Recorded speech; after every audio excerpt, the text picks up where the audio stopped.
del último día de clases, que fue el viernes de la semana pasada. Solo lo voy a poner en modo presentación. Denme un segundo.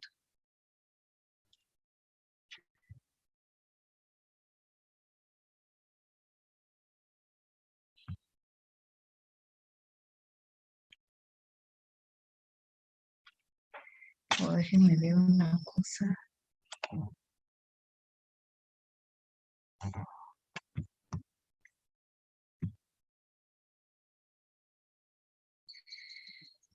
Bueno, nos habíamos quedado acá.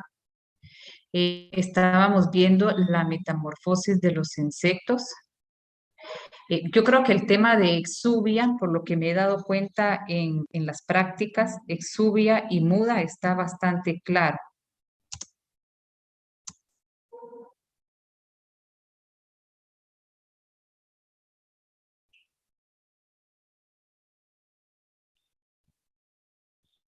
Aquí está. Muy bien, entonces, exuvia, ya dijimos que era el exoesqueleto que dejaba el insecto en cualquiera de sus estadios, a excepción eh, de cualquiera de sus estadios, para él dar paso a su crecimiento. Si es el caso de una ninfa, pues van creciendo, y si es el caso, por ejemplo, de larva, la larva también va a ir creciendo hasta llegar a pupa, y después de pupa para adulto, pues también deja la exuvia de la pupa. Y la muda, entonces, la muda es ese proceso por el cual se da el cambio. La exuvia de lo que queda y el proceso del cambio, del crecimiento, o en esas etapas de la metamorfosis, en donde va a despojarse de su exceso. Decimos que este insecto está mudando, o esa larva está mudando, es decir, que se está desprendiendo de su exoesqueleto viejo para ella ser más grande. Hablábamos entonces del tipo de metamorfosis, hablamos de una metamorfosis completa y una metamorfosis simple. Dentro de la metamorfosis simple, la forma más sencilla, los menos evolucionados, son los ametábolos. Dijimos que los ametábolos son los que no presentan metamorfosis.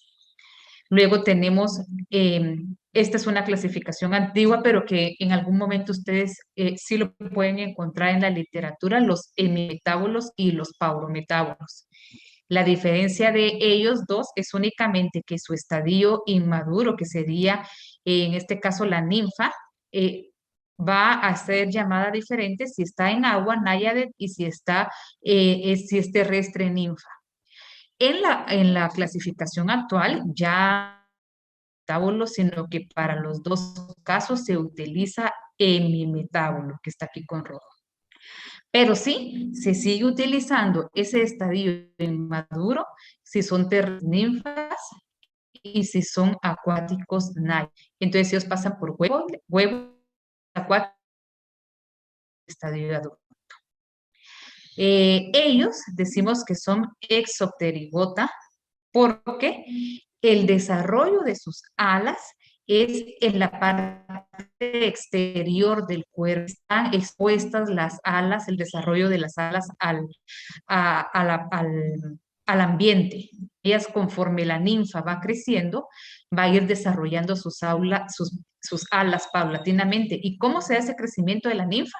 A través de los distintos estadios ninfales. Es decir, cuando hay una muda, nos queda la exuvia, y ahí ese es un estadio ninfal. Ese cambio, o sea que la nueva ninfa que va a salir en ese proceso de la muda va a ser un poco más grande, y así paulatinamente hasta alcanzar el tamaño del adulto. Con el tamaño del adulto, entonces, sus alas van a estar completamente desarrolladas, y su genitalia, es decir, sus órganos sexuales, también en ambos casos.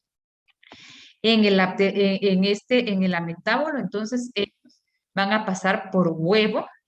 No se va a hablar ni de náyade, ni de ninfa, ni de larva, sino que se habla de estadio juvenil, que es morfológicamente igual al adulto, y sus órganos sexuales inmaduros aún se están formando. Entonces se llama juvenil. Cuando este juvenil alcanza el tamaño del adulto y la madurez sexual, entonces ya hablamos de un adulto en la metábola. Luego tenemos lo que le llamamos una metamorfosis completa, que son los holometábolos. Entonces tenemos huevo, larva, pupa y adulto. Tenemos estos distintos estadios de desarrollo de la metamorfosis, huevo, larva, pupa y adulto, y serían los endopterigota. Endopterigota, entonces, quiere decir que sus dentro de una estructura. ¿Y cuál es esa estructura? La pupa. Esta es una ventaja para ellos porque el desarrollo de sus alas está protegida, no está expuesta al ambiente. Entonces es una ventaja, son entonces los más evolucionados. Entonces venimos de lo más simple a lo más complejo, lo más primitivo a lo más evolucionado. Entonces, vamos a ver. Bueno, aquí ya estamos viendo solo un repaso rápido, que esto ya lo habíamos visto. Entonces, aquí tenemos los ametábolos, son los que no tienen metamorfosis como tal, sino que empiezan acá. Ahorita voy con el chat. Empiezan acá como huevo, distintos estadios juveniles, así es como se le llaman a los estadios juveniles hasta llegar al adulto.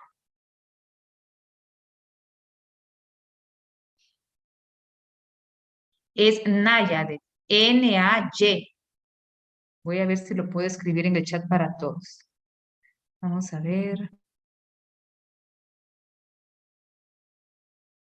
Todos.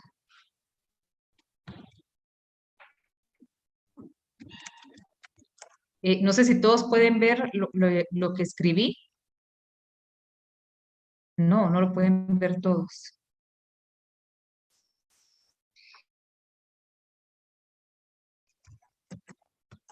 ¿Y ahora?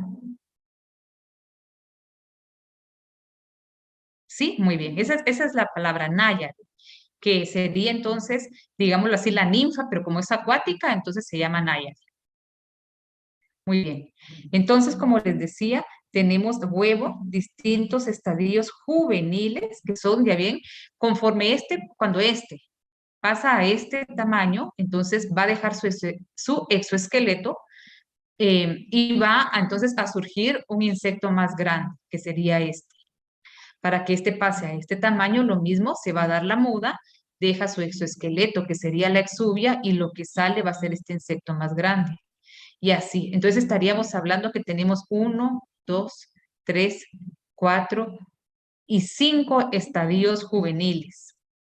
Un adulto y el que está acá que no vemos. Permítanme. Aquí, donde tengo el puntero, ahí sería el huevo, ¿verdad? Esos serían los ametábolos, los que no presentan una metamorfosis. Luego tenemos los hemimetábolos, que ya dijimos que tenemos ya sea los acuáticos, ninfas o estadios inmaduros acuáticos o palabra náyade. Entonces, ellos pasan por huevo, náyade y adulto. Y estadios de náyade también, por ejemplo, aquí hay 1, 2, 3 estadios de náyade.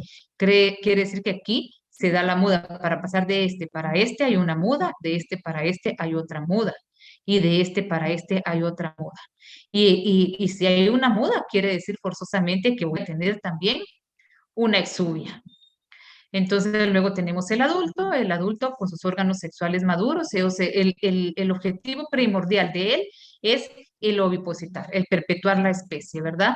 Entonces el adulto, algunos viven muy poco, otros viven un periodo un poco más largo, colocar huevecillos para poder perpetuar la especie. Aquí tenemos entonces el adulto de la libélula y la náyade o el estadio inmaduro de la libélula.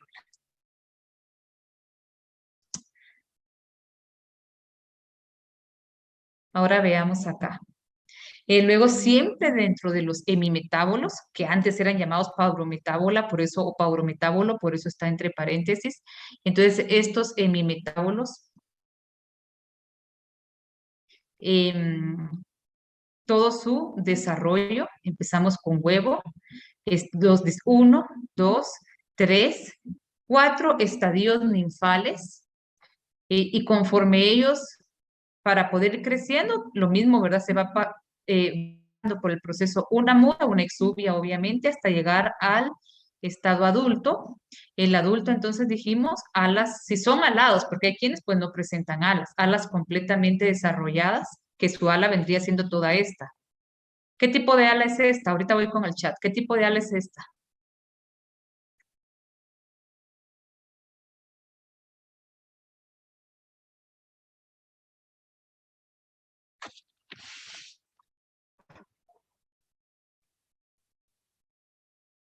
¿Esta qué tipo de ala es? Ah, voy a ver el chat.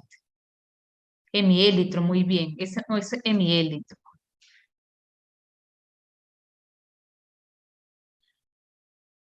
De los estadios adulto. Cuando está en adulto, la misión del adulto va a ser, ellos normalmente no tienen una vida muy larga.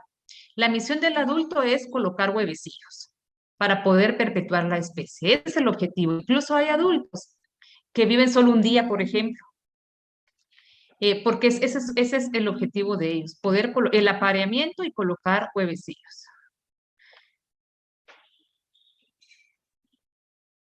No, el número de estadios puede variar, el número de estadios ninfales puede variar el grupo al que pertenezca.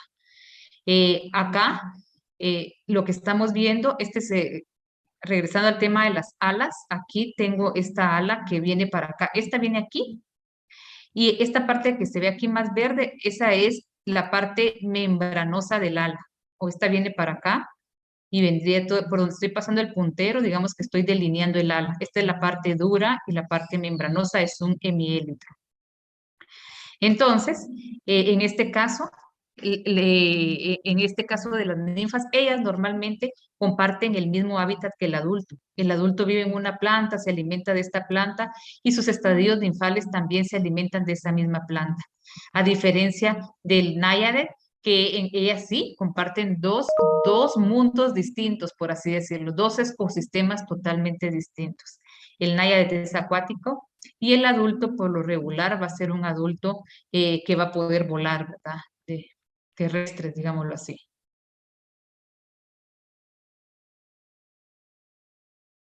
Aquí estoy leyendo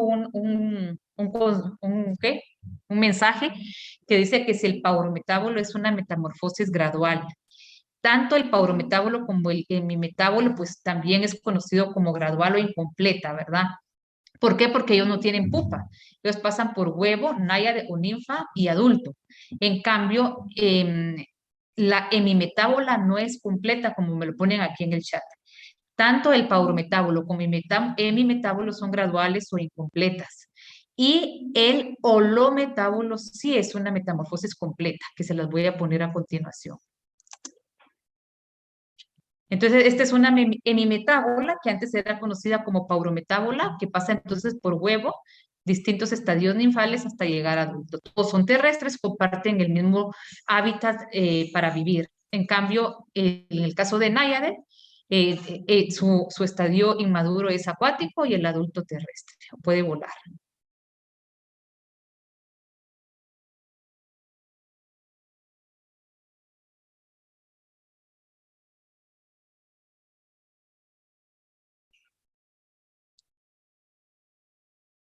Muy bien.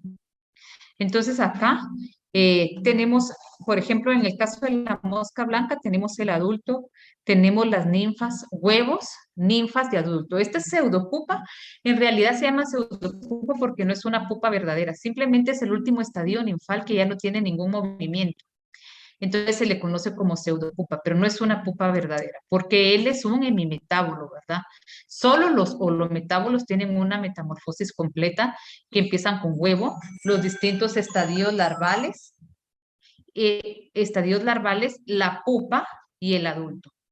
Entonces, estos distintos estadios larvales también pueden variar, ¿verdad? En cuanto al número, así como alguien me pregunta, ¿todas las ninfas tienen el mismo número de estadios ninfales? No. ¿Y todas las especies tienen el mismo número de estadios larvales? Tampoco. Estos pueden variar. Podemos tener a esta pequeña, se le conoce como estadio larval 1, que sería L1, L2, L3, pero también podría haber un L4 o un L5. Tenemos la pupa y el adulto. Entonces, él como pasa por huevo, larva, pupa y adulto, Es lo que se le conoce como metamorfosis completa o bien holometábola. Y aquí tenemos la comparación. Esta diapositiva la empecé a hacer delante de ustedes, si se recuerdan. Solo voy a ver el chat. Denme un segundo. Esto no viene. Me están preguntando al parcial hasta dónde viene. Esto ya no viene. Todo lo que viene hasta antes del tema de la metamorfosis. La metamorfosis la empezamos a ver el día viernes de la semana pasada y ya no entra. O sea que vendría hasta lo que vimos el miércoles de la semana pasada. Metamorfosis ya no. Entonces, este lo empecé a hacer delante de ustedes porque había mucha duda en cuanto a hemimetábolo y holometábolo. No viene difícil, no viene difícil el examen. Entonces, entre hemimetábolo y metábolo. Entonces, para poder compararlo, el hemimetábolo tiene su estadio inmaduro, que sería ninfas o náyade, pero nunca larva. Y el adulto, huevo, ninfa o náyade y adulto. El holometábolo va a presentar huevo, larva, pupa y adulto. Nunca ninfa o náyade. Nunca. Siempre va a ser huevo, aun si la larva fuera acuática, porque puede darse el caso que el adulto vuela, es terrestre, pero la larva es acuática. Aún siendo la larva acuática, se le conoce como larva, huevo, larva, pupa y adulto. Voy a ver el chat. La diferencia entre larva y... Ahorita voy.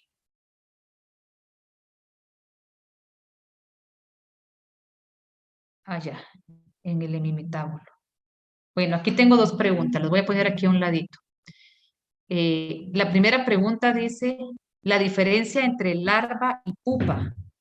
La larva tiene movimiento, se alimenta, mientras que la pupa ya no, ni se va a alimentar, ni tiene movimiento, se forma dentro de una caparazón que es de distintas maneras, se forma dentro de su caparazón y ahí es donde ella va a crecer. Ella no se va a alimentar. Entonces, esa es la larva, esa es la pupa, perdón. Entonces, la otra pregunta dice, ¿en mi metábolo son metamorfosis gradual? Sí, en mi metábolo y parometábolo, pero había otra pregunta que había visto yo acá. Lo dije.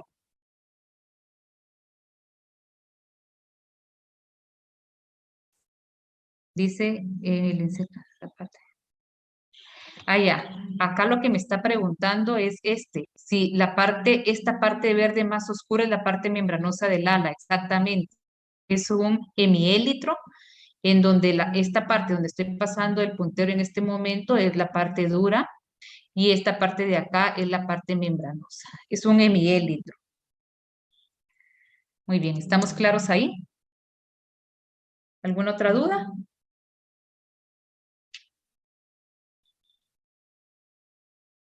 Bueno, entonces,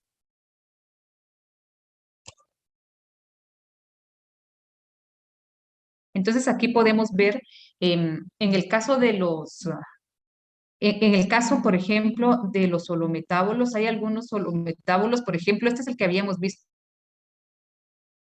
las larvas, la larva que puede vivir en la tierra, puede vivir dentro de un fruto, los huevecillos que se colocan dentro del fruto, luego pueden pupar en el suelo y tenemos el adulto. En este caso, tenemos otro holometábolo. Tenemos que los huevecillos se eclosionan. Y esto no les... Bien, lo mencioné el viernes de la semana pasada, que a los distintos estadios larvales, que se les puede llamar L1, L2, L3, que en este caso, ¿verdad? Sería L1, L2 y L3, también podríamos llamarle instar, hablando de primer instar, segundo instar y tercer instar, que son los distintos estadios larvales. Aquí me están preguntando, los holometábolos crecen de forma gradual. Los holometábolos, que es lo que estamos viendo acá, el crecimiento se va a dar igual que un hemimetábolo, ¿verdad? A través de las mudas, a través de la muda. Entonces, esta larva va a mudar, va a dejar su viejo exoesqueleto Y entonces, cuando deja ese viejo este esqueleto, sea el proceso de la muda, la larva que va a resultar de este proceso va a ser más grande y aquí se repite lo mismo para tener una larva más grande. Cuando esta ya termina su proceso de crecimiento larval, entonces pasa a su estadio de pupa. Ella empieza a transformarse entonces en una pupa. Está un tiempo en pupa, luego deja la exuvia, que habíamos dicho que ya algunos de ustedes han encontrado exuvias de pupa, para dar lugar a la.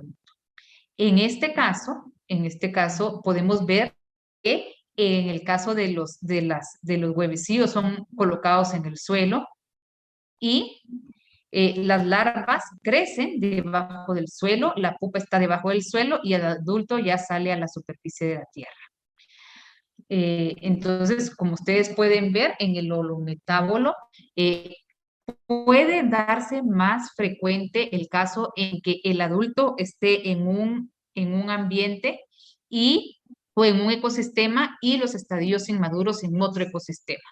Lo mismo, por ejemplo, cuando en el hemimetábulo presentan náyades, que serían las acuáticas, ¿verdad? Que son normalmente, no necesariamente el adulto va a ser acuático, sino que el adulto puede ser terrestre. Entonces, allí ellos experimentan distintos o están presentes en distintos ecosistemas en el transcurso del desarrollo de su vida.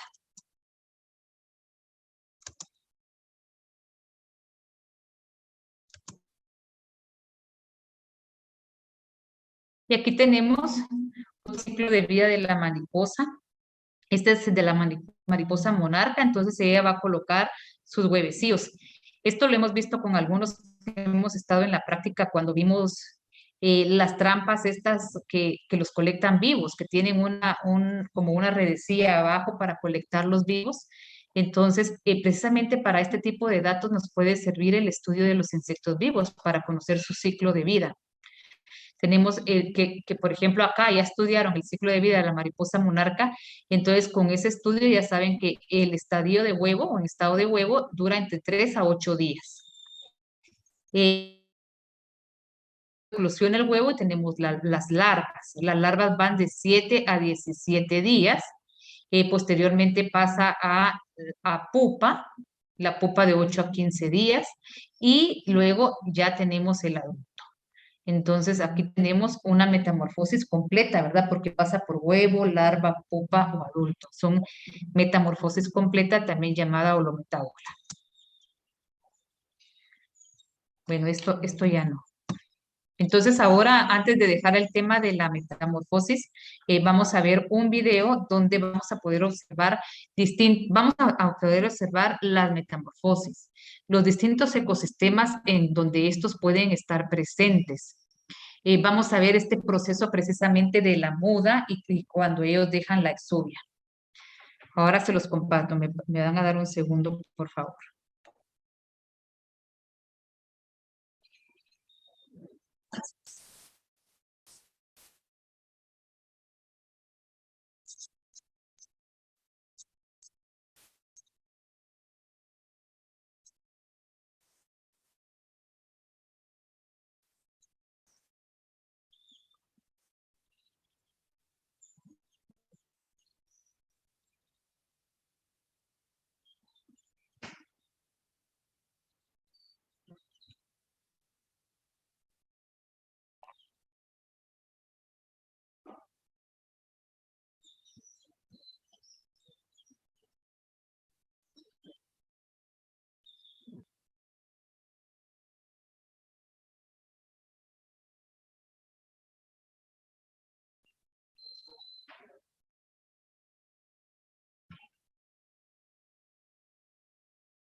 Listo.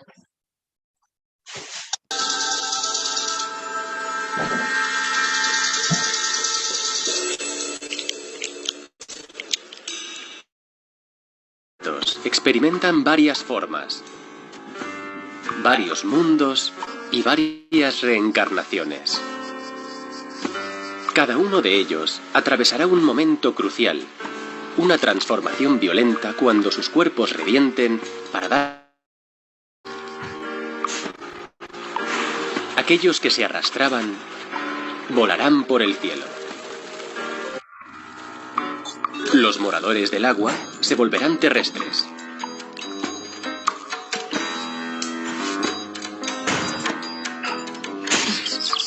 Los habitantes subterráneos escalarán hasta grandes alturas.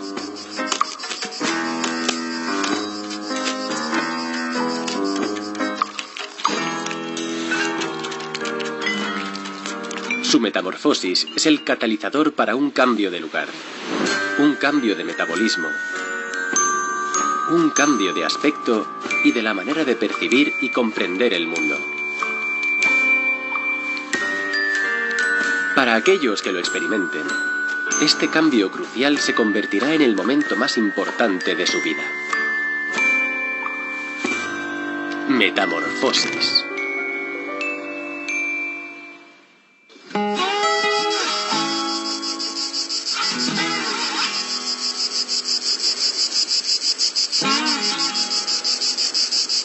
Algunas vidas tienen varios comienzos. Y uno de ellos está a punto de producirse en este gran campo de hinojo. Una diminuta burbuja ha sido depositada en el extremo de un tallo. El calor del sol del mediodía estimula la actividad del huevo.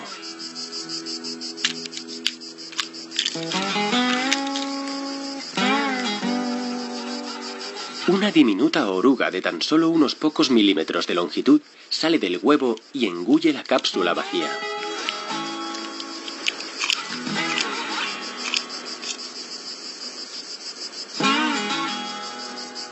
Blanco y negro sobre el verde de una rama.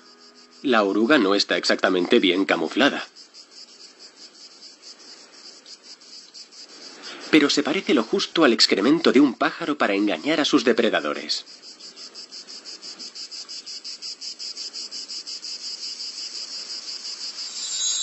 Esta oruga se transformará en una de las mariposas de mayor tamaño de Europa. La mariposa rey o macaón. No conserva este aspecto tan extraño durante mucho tiempo, ya que cambia la piel regularmente, reemplazándola por colores cada vez más llamativos. No se desperdicia nada. Después de cada muda, la oruga liquida de inmediato su antigua piel.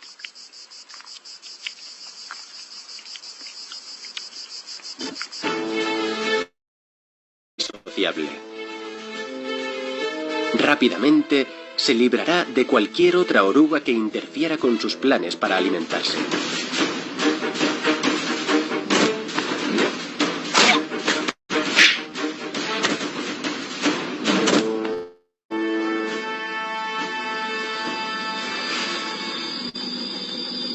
Y cuando se trata de una amenaza más grave, emplea su arma secreta, el osmeterio.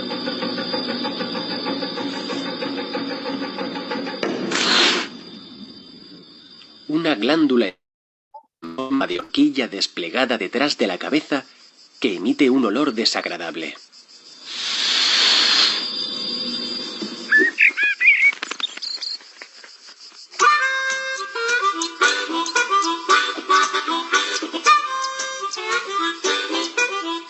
La mariposa rey es una oruga voraz. Una oruga muy voraz.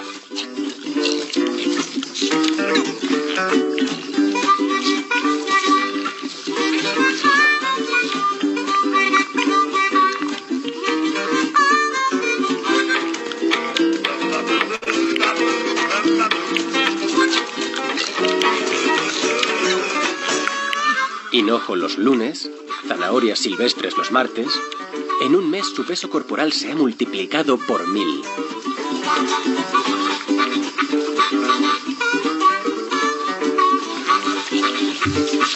Como en las demás orugas, la fase de larva es un banquete continuo. Sin embargo, para otras especies de larvas, la comida puede ser escasa y poco frecuente.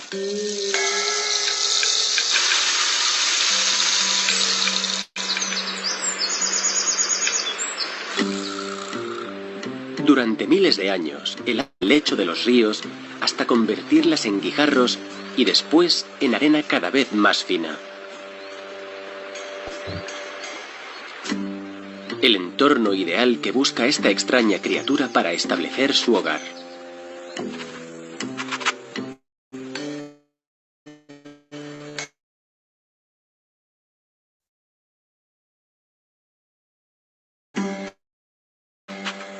Desplazándose hacia atrás, sus cortas y resistentes patas consiguen camuflar su cuerpo debajo de una fina capa de arena.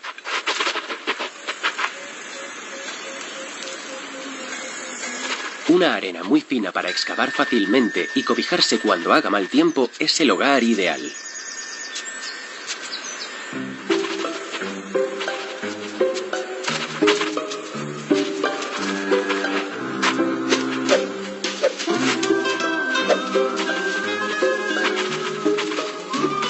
Este diminuto excavador es la larva de la hormiga león.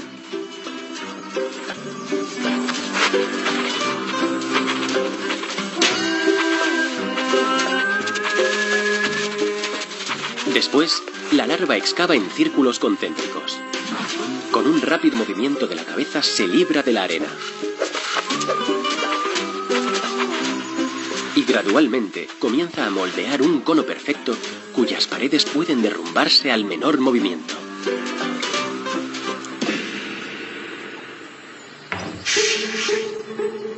En un lugar ideal como este, la larva no tarda en verse rodeada por otros vecinos.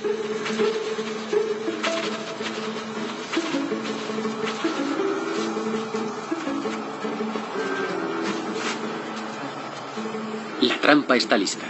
La larva se esconde debajo, fuera de la vista, con las mandíbulas bien abiertas preparada para cerrarlas de golpe.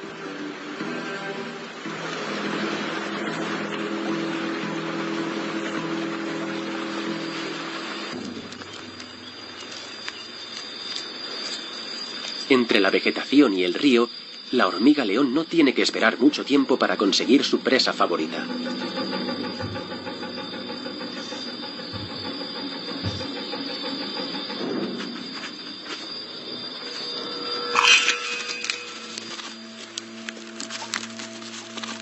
Ha recibido un buen mordisco, pero la hormiga consigue escapar e intenta ascender por las paredes en forma de cono.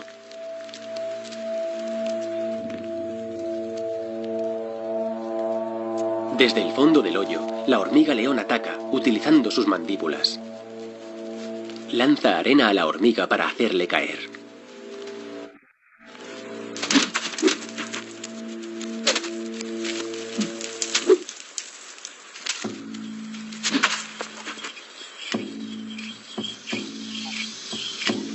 Las mandíbulas también le sirven de jeringuillas para inyectar jugos gástricos a sus presas.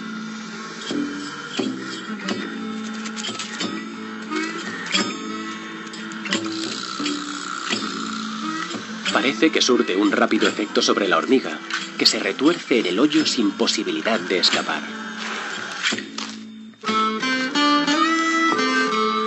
Después, la hormiga león succiona los jugos de su víctima por medio de sus mandíbulas huecas como si fueran pajitas.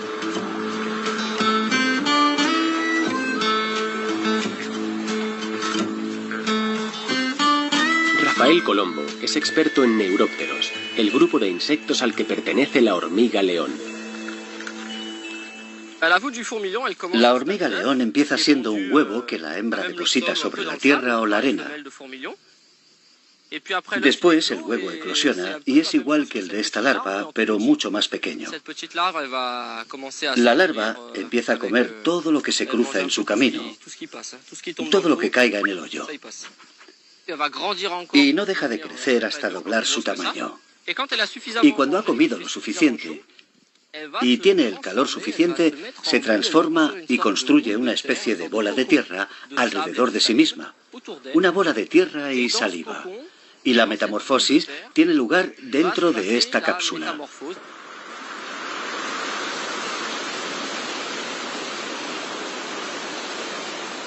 Las ráfagas de aire barren la arena del hoyo dejando al descubierto una bola de tierra. La larva ha desaparecido. Se ha transformado en una pupa escondida dentro de su cápsula.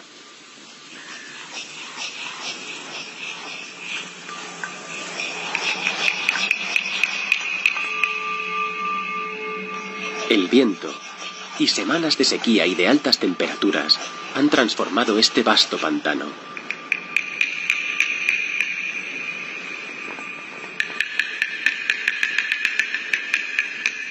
Lo que antes era un humedal, ahora es barro fragmentado y seco. El agua salada del cercano mar Mediterráneo ha emergido sobre la superficie y se ha secado, destruyendo a todos aquellos que no estuvieran preparados para ello. El camarón de Luisiana regresa gradualmente al limo.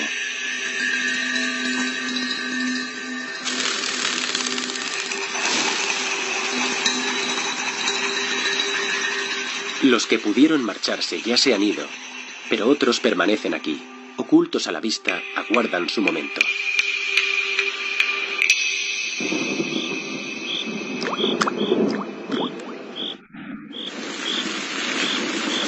El viento meridional trae relámpagos y lluvia, despertando la vida que dormita entre el polvo.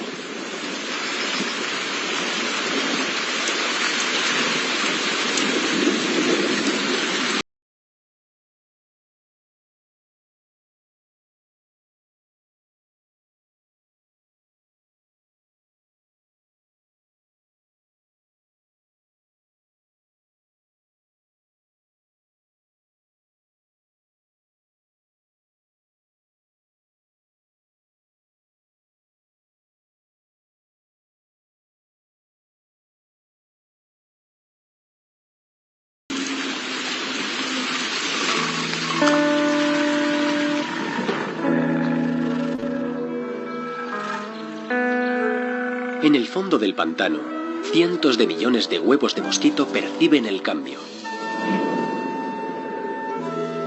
Las primeras eclosiones producen una masa de larvas acuáticas.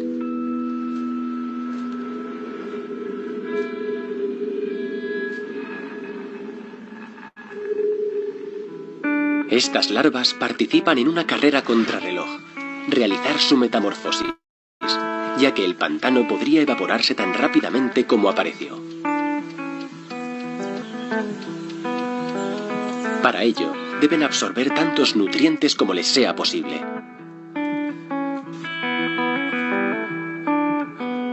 Boca abajo, pasan el tiempo filtrando el agua.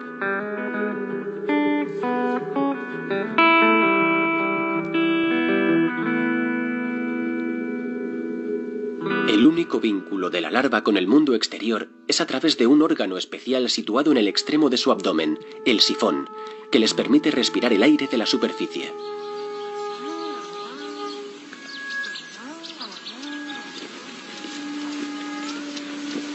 En la Camarga, en el sur de Francia, Samuel Hilaire estudia el ciclo de la vida de los mosquitos. Está intentando capturar algunos especímenes. Los huevos se depositan en una zona seca y deben esperar a la siguiente inundación para poder eclosionar. Pueden esperar durante varios años y por eso tenemos años secos con muy pocos mosquitos. Pero si el año siguiente es húmedo por las inundaciones, podemos tener una enorme explosión de mosquitos al tratarse de la acumulación de todos los mosquitos de los años anteriores.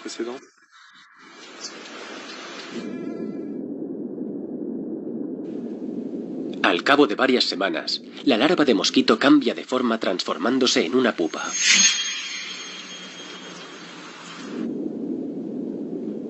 En esta fase, el animal deja de comer.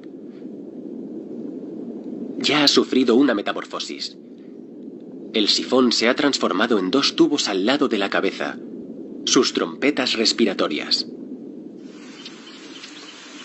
La pupa conserva su movilidad. Con un rápido movimiento abdominal puede ocultarse en las profundidades, evitando a los paseantes curiosos y a los depredadores.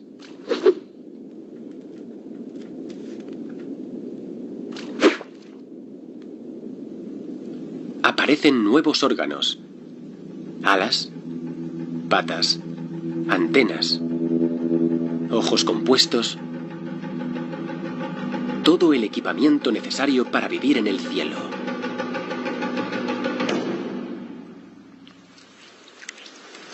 En estos pantanos temporales, las larvas tienen muy pocos depredadores.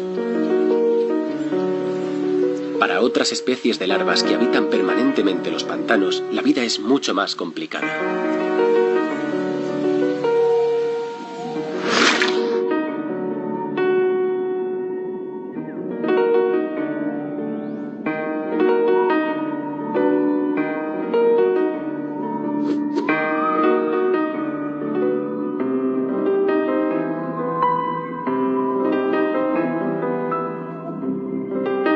En estos océanos en miniatura, la naturaleza ha dotado a algunas criaturas de unas armas formidables.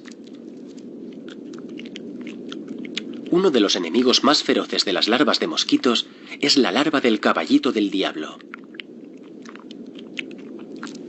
Pueden lanzar hacia adelante el labio inferior, el labium, para capturar a su presa, despertando el miedo en el corazón de cualquier larva de mosquito.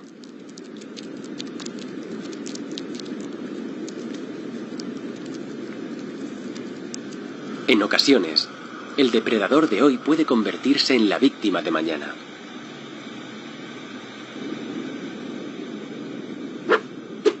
La larva de la libélula emperador es la más grande de las libélulas de Europa.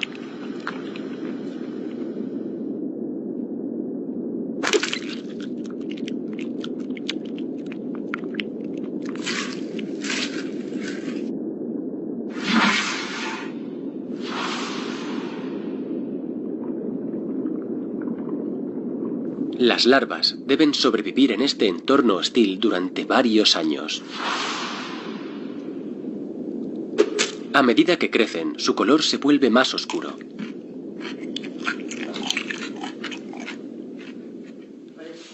Regis Crick-Jacquet es experto en Odonata, el orden de insectos al que pertenecen las libélulas y los caballitos del diablo. En la Sociedad Linneana de Lyon, él y otros entusiastas se reúnen para recoger exoesqueletos, las pieles que abandonan las larvas después de su metamorfosis. Para poder identificar las diferentes especies, necesitan examinarlas con un microscopio. La larva suele quedarse en el fondo del agua, a menudo debajo de restos de vegetación, esperando a que se acerque una presa. Y cuando lo hace, extiende rápidamente el labium hacia ella para capturarla. Todas son depredadoras y carnívoras. Su presa depende evidentemente del tamaño. Pueden comer pequeños crustáceos y pequeños insectos, otras larvas de libélula, larvas de mosquito, larvas voladoras y hasta renacuajos y peces pequeños o incluso un poco más grandes. Y después pueden cambiar las tornas, porque si el renacuajo sobrevive, puede convertirse en un estupendo depredador de libélulas.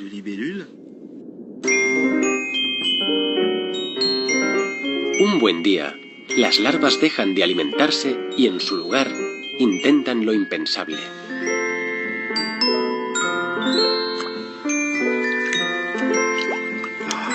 Salir del agua.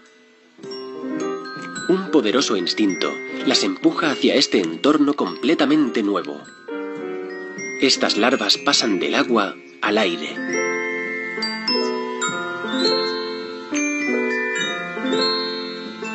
Para otros, el proceso de la metamorfosis supone abandonar las sombras para vivir en la luz.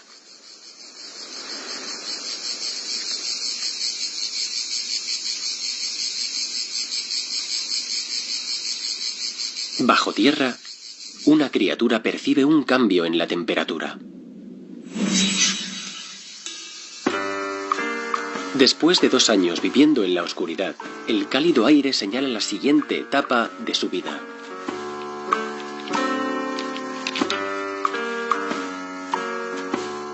Como tiene mala vista, solo es capaz de distinguir árboles o ramas, cualquier tallo sobre el que pueda encaramarse.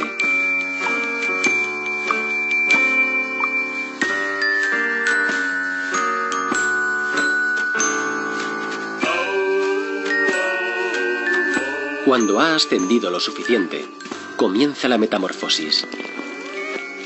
La larva terrestre se detiene y su cuerpo convulsiona. Su capa externa se quiebra, revelando en su interior un insecto verde brillante. Una a una, con un esfuerzo considerable, extrae las patas del exoesqueleto. Estos filamentos blancos eran los tubos respiratorios de la larva. La cigarra debe utilizar todo su peso corporal para eliminarlos de su nuevo cuerpo.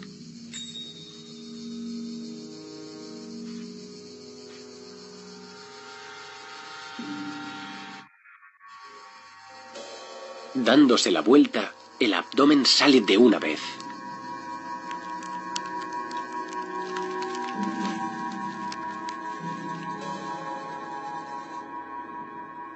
Seguido de la fase vital del despliegue de las alas. Por fin, la cigarra queda liberada de su vida subterránea.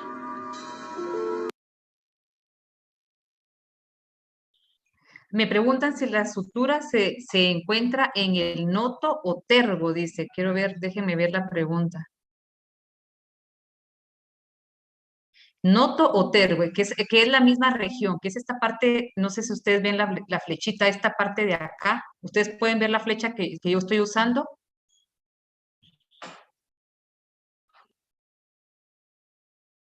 ¿Pueden ver la flecha? Aquí sería la sutura, noto o tergo. Sí, muy bien, excelente. Entonces la sutura va a estar acá, en esta parte de acá, que sí es en el noto o tergo, que es el mismo, que es la misma región, ¿verdad?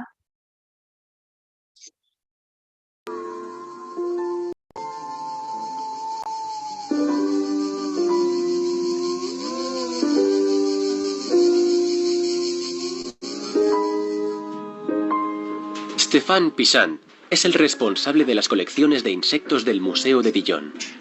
En cuanto a la metamorfosis, los insectos se pueden clasificar en 3 categorías. A Stéphane le interesan especialmente las cigarras, miembros de una familia del orden Hemiptera. Los insectos hemimetábolos atraviesan una fase de larva denominada fase de ninfa. Estas larvas siempre son móviles. No pasan por una fase inmóvil como los insectos holometábolos. Estos atraviesan una fase de inmovilidad con una transformación total entre la fase de larva y de adulto.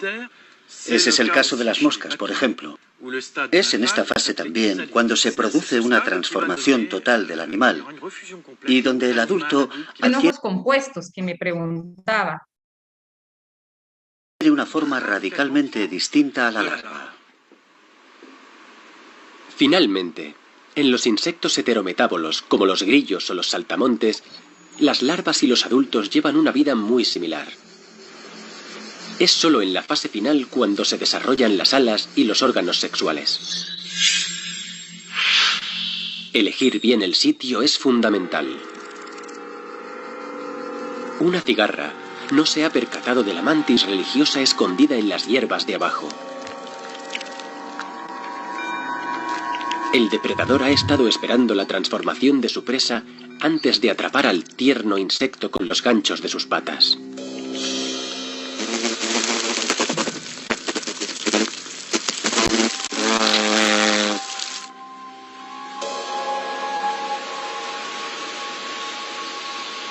Para la larva del caballito del diablo, elegir bien el sitio es igualmente esencial. Necesita un lugar tranquilo donde sujetarse y liberarse de su vieja piel, la cual se fractura en 2 como un caparazón seco.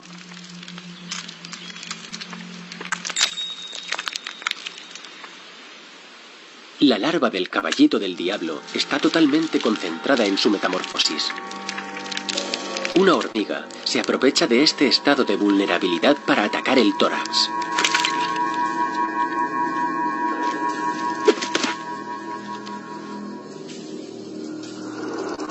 Sobre el suelo, la transformación continúa, pero la larva no consigue emerger como debería. La hormiga da la señal y las demás acuden.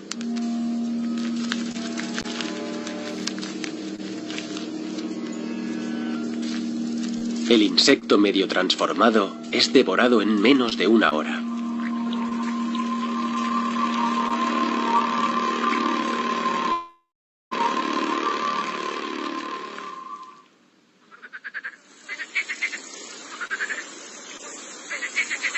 Otra larva prueba suerte en el umbral de su vida en el aire. Las hormigas están ocupadas, de modo que deberían dejarle en paz.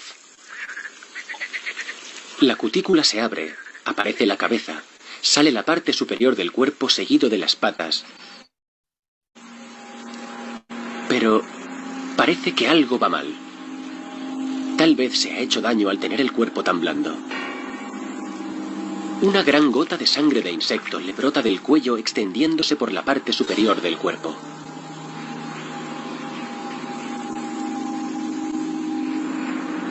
Una vez iniciada la metamorfosis, no se puede interrumpir el proceso. Cuando saca las alas de la cápsula, están arrugadas y el insecto adulto parece destrozado.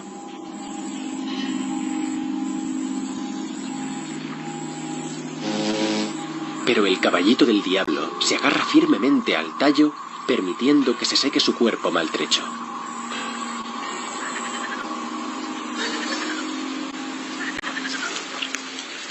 Un tercer caballito del diablo emerge del pantano y se transforma sin incidentes. Para salir del exoesqueleto, se sujeta a la cabeza de su antiguo cuerpo. En posición vertical, extiende las alas gracias al fluido que lentamente las impregna. Esta metamorfosis parece producirse sin contratiempos, hasta que una ráfaga de viento lanza al insecto contra una tela de araña.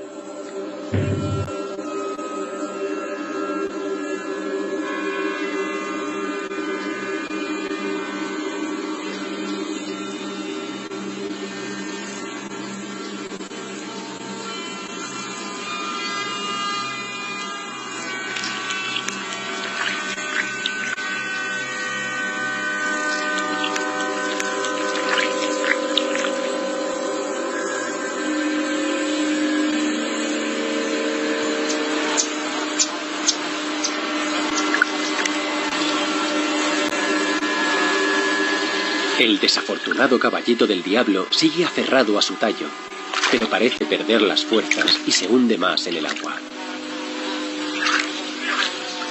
Las ranas del pantano se abren camino hacia este objetivo fácil. Se acabó el tiempo. 3 metamorfosis, 3 fracasos. Regis recorre el pantano confiando en encontrarse con una de estas metamorfosis fugaces que tan frecuentemente se malogran. He visto algunos casos de individuos casi completamente maduros, pero con la cabeza encajada dentro de la cabeza del exoesqueleto. También en los días de viento o de lluvia puede haber problemas con las alas. De las 4 alas, quizá hay problemas con una, lo cual no es necesariamente grave. Pero en ocasiones 2, 3 o incluso las 4 alas no se desarrollan adecuadamente y al adulto le resulta imposible volar. Después están los depredadores que pueden llegar justo en el momento en que emergen, que es el momento crítico. Podrían ser arañas, hormigas o también babosas. Hay muchos pequeños depredadores listos para abalanzarse, o incluso otros individuos de la misma especie. Para evitar estos peligros, la oruga de la mariposa rey pasa varias horas en busca del lugar ideal. Cuando su cuerpo está lo suficientemente orondo, abandona el campo de hinojo para encontrar un lugar adecuado.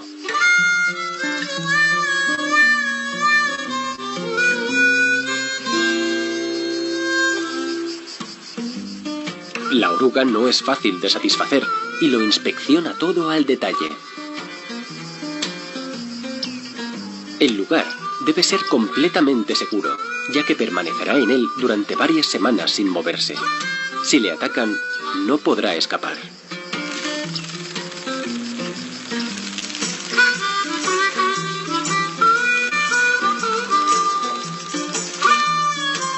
Lo prepara todo meticulosamente. La oruga segrega un hilo de seda por la boca para cubrir toda la superficie.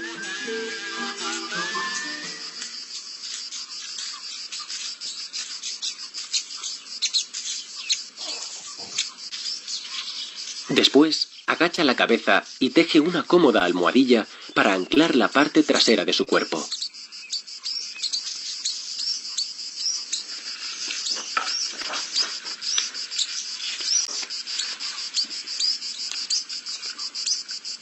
Después llega la fase de sujeción, de vital importancia. La oruga teje un cordón sólido alrededor de su cuerpo y se introduce dentro del arnés de seda.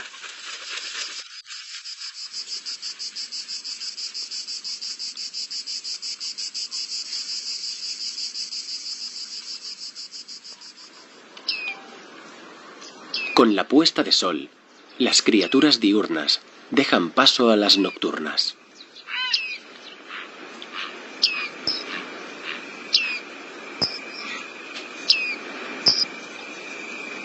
La oruga está lista para uno de los mayores retos de su vida.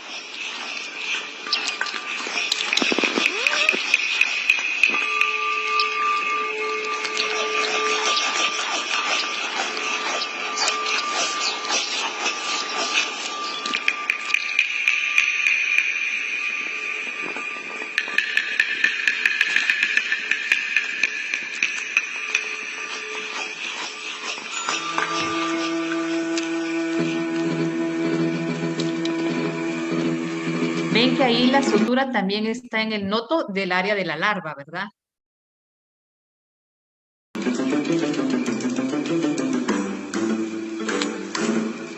La pupa que acaba de emerger se libera de su pijama de rayas tan rápido como le sea posible.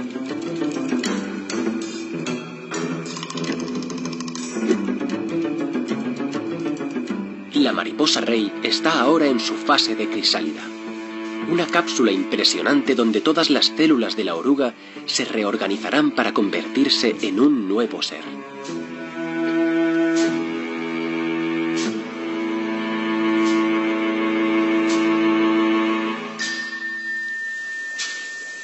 Durante esta época, una silueta desgarbada y extraña hace su aparición. La hormiga león se ha metamorfoseado y abandonado su cápsula esférica. Lo único que queda de aquella larva robusta y excavadora es su frágil exoesqueleto, una funda transparente donde se albergaba la criatura. Un vecino también hace su aparición, pero no ha sido capaz de aferrarse a la hierba. Atacado por otro de su misma especie, ha recibido un mordisco de una larva escondida en la arena. Retorciéndose sobre el suelo, es incapaz de volar. Sus contorsiones han dañado y arrugado sus frágiles alas. La desafortunada hormiga león consigue sujetarse a una pequeña rama y encontrar cobijo, pero tiene el extremo de la cola y las alas demasiado dañadas. Esta hormiga león no irá a ninguna parte. A fin de observar a estas fugaces criaturas aladas, Rafael las atrae con una luz contra una superficie blanca. Las larvas son como bulldóceres o tanques, mientras que los adultos son como pequeñas hadas.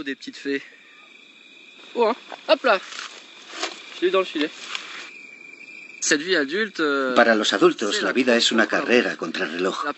Disponen de muy poco tiempo para reproducirse, encontrar un compañero para aparearse, transmitir su material genético, depositar los huevos y producir la siguiente generación de hormigas león.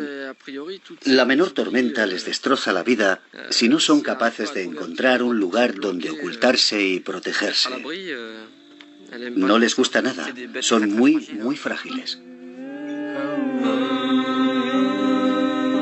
Esta hormiga león ha esquivado la trampa y, sujetándose firmemente a la primera rama que encuentra, empieza a escalar hacia arriba.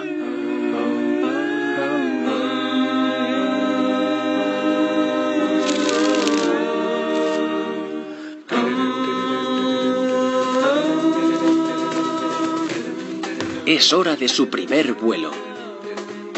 Torpe pero excitada ante su nueva vida, su despegue es irregular y desgarbado, pero vuela. Está preparada para su vida adulta.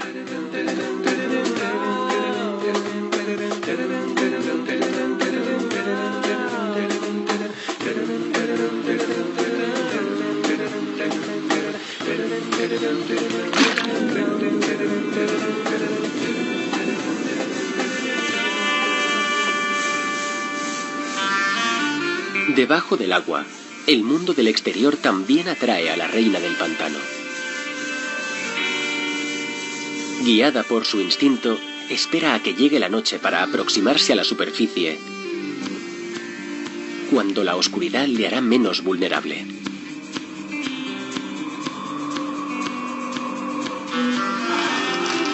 Su caparazón se llena de aire y la libélula emperador se transforma a la luz de la luna llena.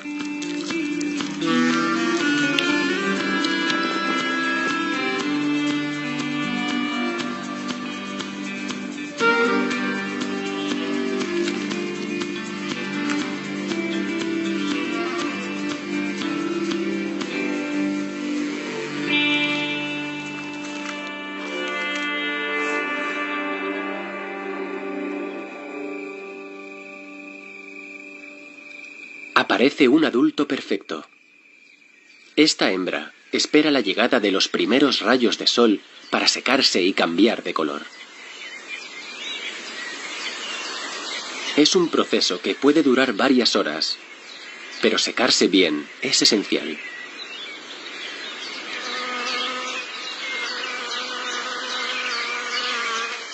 Las alas de la cigarra aún no tienen la dureza suficiente para volar.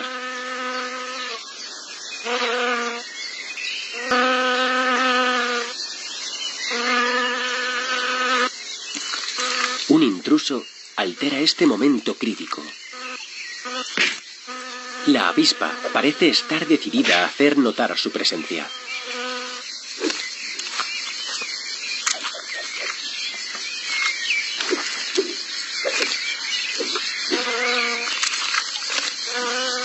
La cigarra escala más arriba para encontrar un refugio mejor.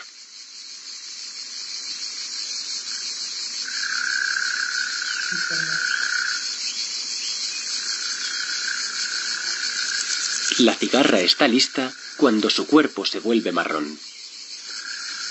Pero su primer vuelo es crucial.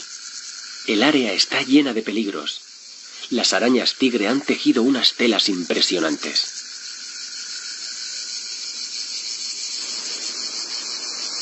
Con sus rayas negras y amarillas, las arañas se camuflan fácilmente entre la vegetación del entorno.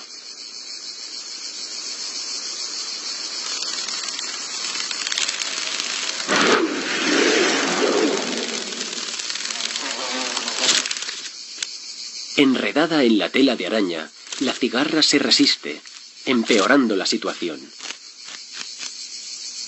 La araña vigila a su presa de vez en cuando, dejando que se enrede cada vez más.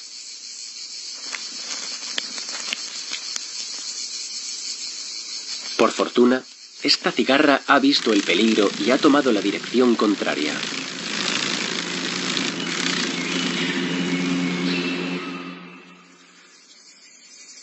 Después de varios días sin moverse, la cápsula de la mariposa rey empieza a agitarse. Dentro de la crisálida, la transformación de la oruga ha finalizado.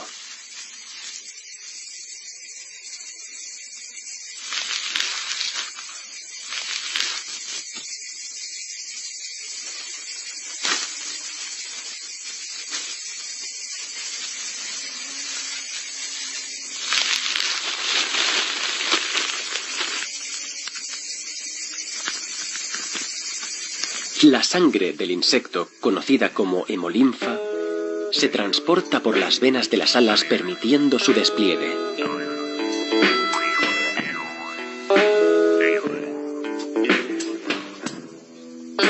Las alas están cubiertas por escamas parecidas a las tejas de un tejado. Este tapiz multicolor debe secarse bien al sol. En esta fase, la mariposa ya no puede ocultarse. Las últimas larvas de la temporada, las de los mosquitos, finalmente se preparan para emerger. Una señal hormonal indica que se ha completado la transformación. Es el momento de cambiar de entorno. La pupa comienza presionando su traje de buzo, llenándolo con aire de la superficie. El traje finalmente revienta.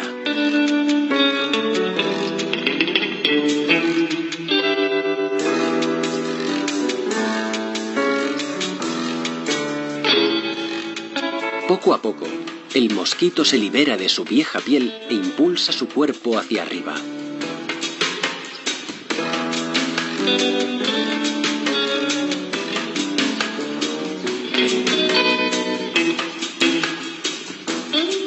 La liberación de las patas es un momento crucial.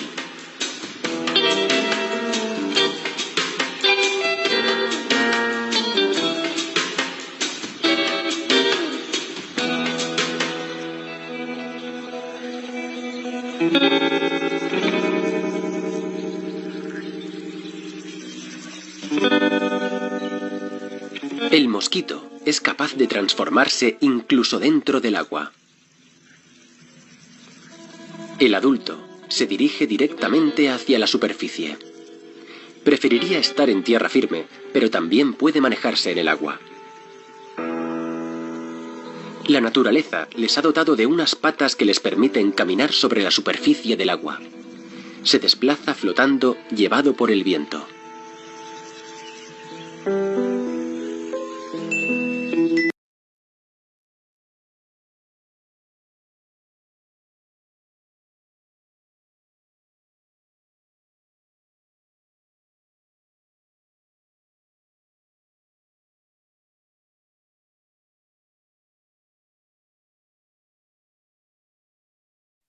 Perdón, tenía el micrófono apagado. Para evitar que flote, ¿qué hacemos entonces?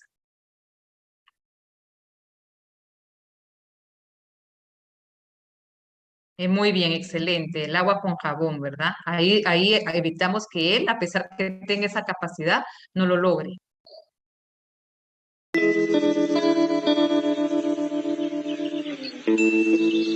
Este año, las condiciones son especialmente favorables para los mosquitos y todas las larvas emergen al mismo tiempo.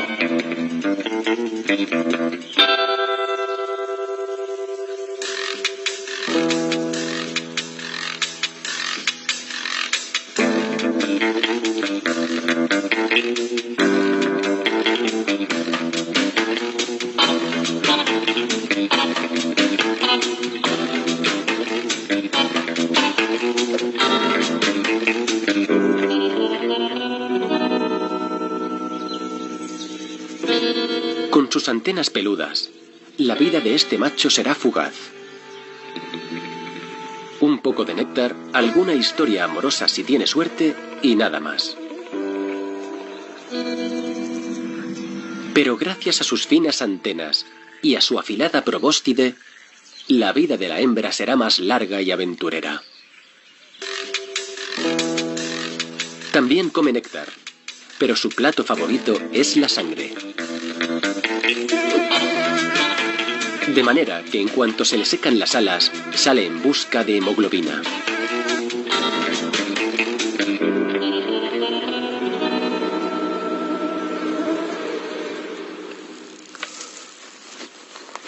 Samuel está dispuesto a sacrificarse por su estudio sobre la población de los mosquitos. Por desgracia para él, la mejor manera de atraer a los mosquitos del pantano es hacer él mismo de cebo. Voy a hacer una prueba de captura tras aterrizaje en humanos. Es muy sencillo. Voy a exponer mi pantorrilla a los mosquitos y voy a succionar a aquel que se acerque e intente picarme. Ya está, dicho y hecho. Al comienzo de la estación se pueden ver 1 o 2 mosquitos. Después se queda en unos 10 durante un tiempo y después llegan a 40 o 50. Y este año hemos tenido días en que hemos capturado más de 200 mosquitos en 5 minutos en la pantorrilla. ¿Cómo se llama el instrumento que está utilizando? Aquí me pusieron, es trampa de succión, pero ¿cómo lo vimos? A ver, los que tuvieron la práctica hoy. Exactamente, el aspirador. Después los identifico y añado la biomasa que se produce en el pantano. Y esta biomasa sirve de alimento para todos los comedores de insectos, incluyendo muchos pájaros que cazan mosquitos pájaros y moscas durante la temporada para alimentar a sus crías. Y las arañas también se comen a muchos de ellos. También son presa fácil para las libélulas. Y no digamos los murciélagos. Ocupan un lugar importante en la cadena de alimentación. Una vez seca, la mariposa rey estira sus músculos y se prepara para su primer viaje.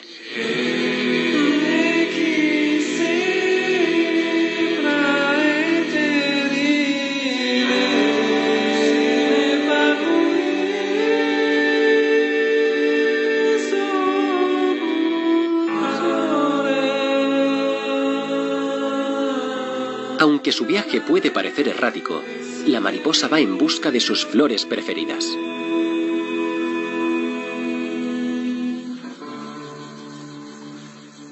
Christian Bottolier de Poix trabaja en un jardín de mariposas. Ha dedicado una gran cantidad de tiempo a observar a la mariposa rey y conoce todos sus movimientos. Lo primero que hago es conseguir combustible de las flores, en otras palabras, néctar. Las mariposas se alimentan de néctar por medio de la probóscide. Es un órgano que tienen situado debajo de la cabeza y funciona como una pajita para absorber el líquido de las flores. Creemos que el néctar tiene sabores distintos dependiendo de las flores y también de los colores. Porque hay que saber que en general los insectos son capaces de distinguir algunos colores, no todos. De modo que tienen preferencias en cuanto a los colores que pueden reconocer. A la mariposa rey le gusta especialmente el color morado o rosa. En general las flores blancas no les atraen. Las mariposas adultas solo se alimentan para coger fuerzas y vivir todo el tiempo que les sea posible. La misión principal de cualquier especie es la reproducción. A ver, solo voy a aclarar algo. Él está diciendo al aparato bucal de la mariposa una probóscide. Una probóscide es como un apéndice alargado, como por hacerlo una comparación como la trompa de un elefante. La trompa del elefante también es una probóscide porque es un apéndice alargado. Pero ya hablando del tipo de aparato bucal, entonces sí ya sería un espirotrompa o un tipo sifón. Pero como es alargado, es una probóscide, como también una mosca picadora, picador chupador, aparato bucal o chupador esponjoso, ellos también tienen probóscide, ¿verdad? Pero el tipo de aparato bucal, entonces ya sería un picador chupador o un chupador esponjoso, o en este caso un tipo sifón.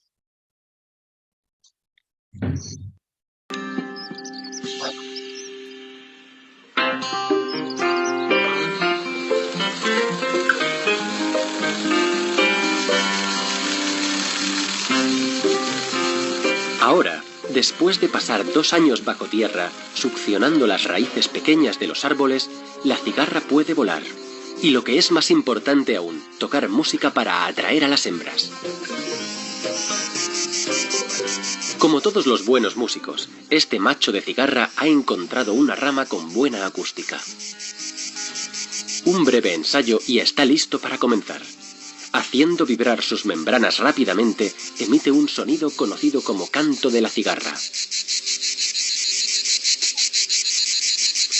Los órganos del insecto están situados en un extremo de su cuerpo, dejando el resto hueco para actuar a modo de caja de resonancia y emitir su sonido tan alto y tan lejos como le sea posible, para que lo escuchen las hembras.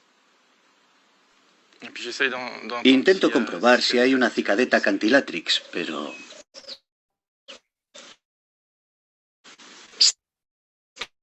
Stefan estudia los distintos cantos de las cigarras. Incluso ha desarrollado la habilidad de conversar con ellas. Aunque no siempre es fácil diferenciar las distintas especies. Además de por su aspecto, cada especie de cigarra se diferencia por sus ritmos y frecuencias. Tienen 2 timbales en el primer segmento abdominal, y es un órgano que solo se dedica a emitir sonidos. Únicamente aparecen los machos, de manera que es el macho quien emite este canto, este sonido que es un sistema de guía que actúa a modo de invitación para que la hembra acuda para reproducirse. El macho siempre intenta ser el último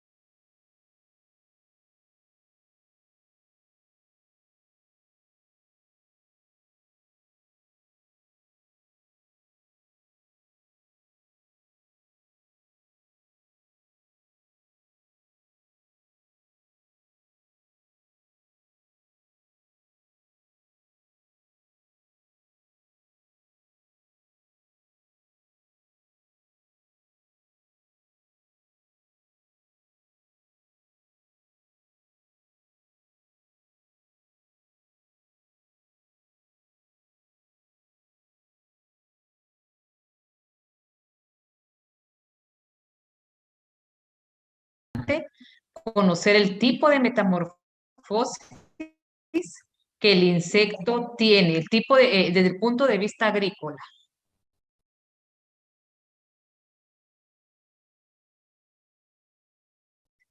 Vamos a ver qué me están contestando acá.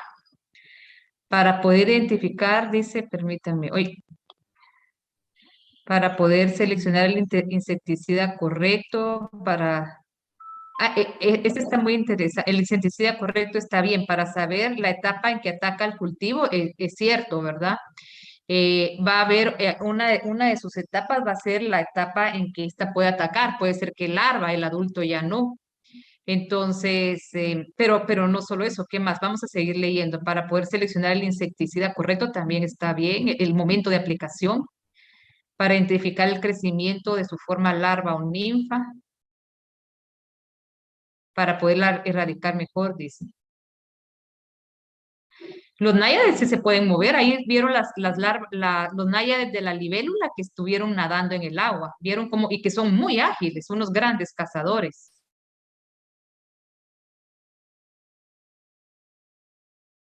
Dice un protocolo para el umbral económico para saber la etapa de control. Bueno, en resumen, es importante conocerlo porque, por ejemplo, así como en el caso de, se los voy a poner acá. Creo que ya estoy compartiendo, ¿verdad? Les estoy compartiendo. Aún no. ¿Y ahora? ¿Y ahora?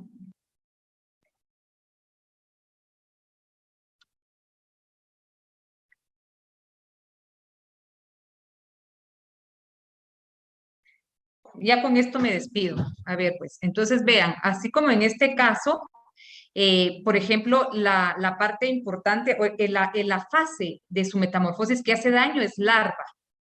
Pero si yo conozco todo su ciclo, entonces yo no me voy a dedicar a controlar solo la larva. Yo puedo poner atención al adulto y empiezo a controlar el adulto, porque si controlo al adulto voy a tener menos huevecillos y entonces menos larvas. Y la larva pues también la puedo controlar. Entonces aquí ya dos de sus fases, que es el adulto y la larva, yo estaría controlando. Quizás en distinto momento, no necesariamente al mismo momento, porque acá, en la etapa de adulto, yo evito que pongan huevecillos, entonces yo desde ya estoy evitando tener una alta población. Y si es necesario controlar larvas, pues también voy a controlar la larva. Pero entonces yo tengo más estrategias para el control de las plagas si conozco la metamorfosis, el tipo, no solo el tipo de metamorfosis, sino que en dónde, qué hábitos o en dónde, qué hábitat o en dónde las podemos encontrar, ¿verdad? El tipo de hábitat, si son terrestres, si son acuáticas, qué tipo de vegetación prefieren, etcétera. Son para tener estrategias de control. Muy bien, hasta aquí nos vamos a quedar el día de hoy y nosotros en entomología sí nos toca continuar hasta la otra semana. Nos vemos la otra semana, el examen viene entonces hasta lo que vimos el miércoles de la semana pasada. Si no hay ninguna duda, pasen feliz tarde, jóvenes.